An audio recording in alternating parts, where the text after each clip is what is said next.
আমাকে অপারেশনটা করতে দাও। ঠিক আছে, আমি সাব্বিরকে বলে দিচ্ছি তোকে ডাক্তারের কাছে নিয়ে যাবে। আমি জানি না কি হবে, কিন্তু আমি আমার মেয়েকে হারতে চাই না বাবা। তোকে আমি বড্ড ভালোবাসি বাবা, বড্ড ভালোবাসি।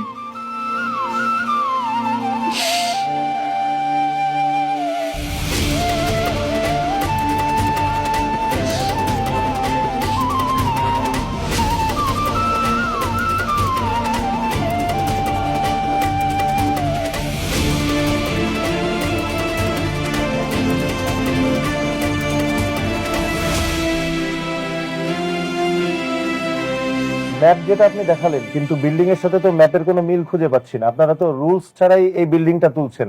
আজ থেকে আপনাদের এই বিল্ডিং এর কাজ বন্ধ। সবকিছু তো ঠিক ছিল, সরকারিভাবে পরীক্ষিত। শালিমার বিল্ডার্স তো কখনো 2 নাম্বারি করে বিজনেস করে না স্যার। দেখেন, ছোট কোম্পানি বা বড় কোম্পানি বলে কোনো কথা নেই, আইন সবার জন্য সমান। আপনারা যদি এভাবে বেআইনি ভাবে কাজ করেন, আজ থেকে এই প্রজেক্টের কাজ বন্ধ, যতক্ষণ না পর্যন্ত আপনারা নিয়ম মেনটেন না করবেন। আরে স্যার, আপনি ওদের সাথে এত কথা বলতেছেন কেন? শুনেন, এরকম আরো অনেক প্রজেক্ট আছে, সেগুলো তদন্ত করতে হবে। তদন্ত করলে আপনি বুঝতে পারবেন যে এখানে দুর্নীতি আছে কিনা। তাহলে আপনার চোখের সামনে সবকিছু ক্লিয়ার হয়ে যাবে, সব দুর্নীতি দিয়ে ভরা।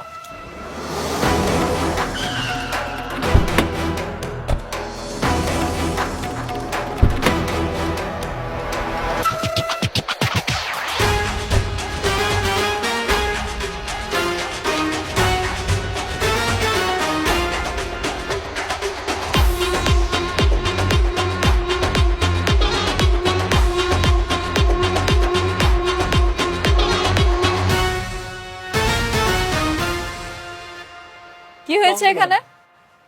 ও, কি হয়েছে বুঝতে পারছেন না? দুর্নীতি করে বিজনেস করতেছেন, আর এখন এসে বলতেছেন কি হয়েছে? এই স্যার, ওনাকে বুঝাই বলেন। শুনেন, আপনাদের এই আবাসিক প্রকল্পের কার্যক্রম কোনো সরকারি বিধিনিষেধ মেনে তৈরি হচ্ছে না। এমন বেআইনি ভাবে কোনো সরকারি প্রজেক্টের অনুমোদন আমরা শহরের মধ্যে দিতে পারি না। আপনাদের এই প্রজেক্ট আজকের এই মুহূর্ত থেকে বন্ধ। আপনারা সবকিছু তদন্ত করে দেখছেন? সবকিছু ভালো মতো দেখেন তারপরে কোন? হ্যাঁ, অবশ্যই। আপনার আপত্তি থাকলে আপনি আবার আবেদন করতে পারেন, আমরা নতুন করে তদন্ত করে দেখব। কিন্তু ততদিন এই প্রজেক্ট বন্ধ থাকবে। পরবর্তী নির্দেশ না দেওয়া পর্যন্ত এখানে কোনো কাজ করা যাবে না। সবাই চলেন তাহলে। রাতুল সাহেব, তাহলে আসি।